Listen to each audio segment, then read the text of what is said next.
지금 이 영상을 보고 계시다면 단속이 되셨을 텐데요. 정말 속상하고 안타까운 마음인 걸 압니다. 살아오면서 가장 힘든 순간을 맞이하고 있을 거라 뭐라 말하기는 어렵지만 도움을 드리겠습니다. 술을 마시고 운전대를 잡았다는 점은 분명 잘못한 게 맞습니다. 이미 엎질러진 물이라 후회만 하고 있는다고 해서 달라질 게 없고 지금은 할 수 있는 일을 해야 합니다. 일반인들은 잘 알지 못하는 부분을 전문가로서 알려드리도록 하겠습니다. 음주운전 면허 취소 기간 및 벌금 줄이는 방법, 이의신청, 행정심판, 행정소송 중에 알맞은 대처를 해야 합니다.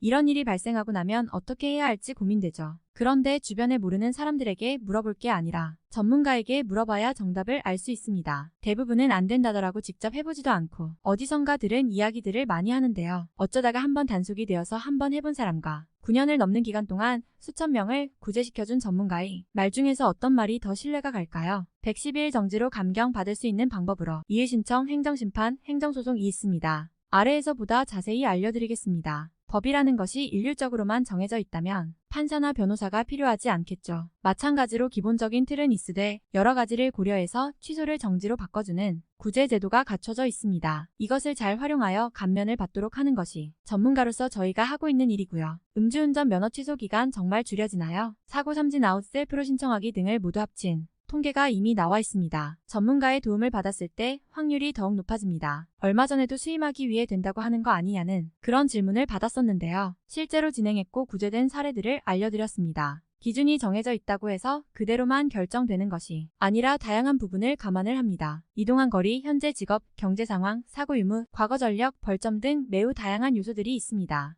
그렇다고 무조건 하라는 것은 아니고 무료 상담을 통해서 가능성 진단을 해드리고 희망이 있는 분들만 진행을 도와드리고 있습니다. 기본적인 내용은 첨부된 이미지들을 참고하시고 보다 구체적인 부분은 유선상으로 알려드립니다. 기본적으로 알려주셔야 할 게 당시 상황에 대한 설명, 이동한 거리, 대리기사님을 불렀는지, 알코올 수치 체열을 하였는지, 사고가 있었는지 등 본인이 아니면 알 수 없는 부분들도 있으니 직접 연락을 주시는 것이 좋습니다. 그러면 가능성이 얼마나 있는지 알려드립니다. 처벌의 기준은 위와 같습니다. 시기별로 다른 기준이 적용됩니다. 단순히 벌금만 낸다고 되는 것이 아니라 형사적인 부분과 행정처분을 각각으로 받습니다. 기준이 지속적으로 변경이 되어 오다 보니 처음 단속이 되었던 게 언제인지 따라서 달라집니다. 예를 들어 2001년 6월 30일 이전에 단속이 된 횟수는 지금은 과거 전력으로 포함을 시키지 않습니다. 이외에도 세부적으로 다양하게 있다 보니 체크리스트를 통해서 하나씩 점검을 해야 합니다. 어떻게 진행을 하나요? 언제부터 시작하면 되느냐고 물어보시는데 대처하는 시기는 빠르면 빠를수록 도움이 됩니다. 앞에도 나와 있지만 한 번 더 설명드리겠습니다.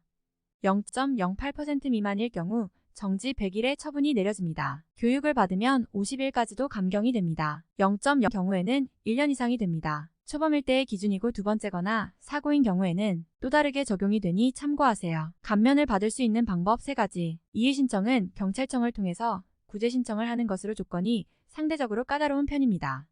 행정심판은 행정심판위원회를 통해서 신청을 하는 것으로 예전부터 가장 많은 구제 사례가 나오는 방법입니다. 보통 행정사들의 주 업무입니다. 행정소송은 변호사나 법무사를 통해서 진행하는 것으로 비용이 상당히 많이 들고 가능성도 낮은 편입니다.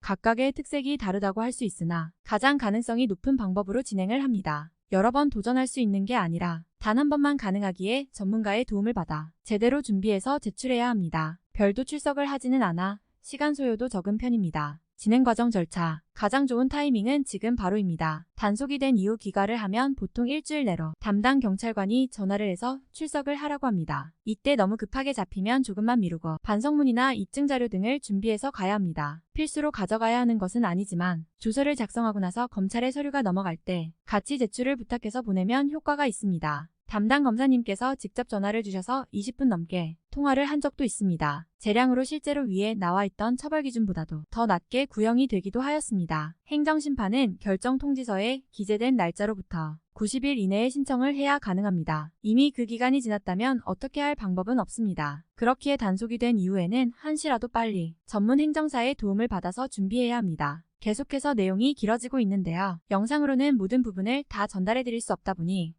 필요한 부분들 위주로 보시고 나서 구체적인 건 개별적인 상담을 통해서 확인을 해보시기 바랍니다. 큰 틀에서 설명을 드리자면 경제적인 어려움이 증명되면 도움이 됩니다. 단순히 내가 어렵다고 주장을 하는 것이 아니라 정확히 입증을 할 수 있는 증빙 서류가 있어야 합니다. 장애 여부, 부양 유무 등 다양한 요인들을 확인하여 도움이 될 수 있는 부분이 있는지 체크합니다.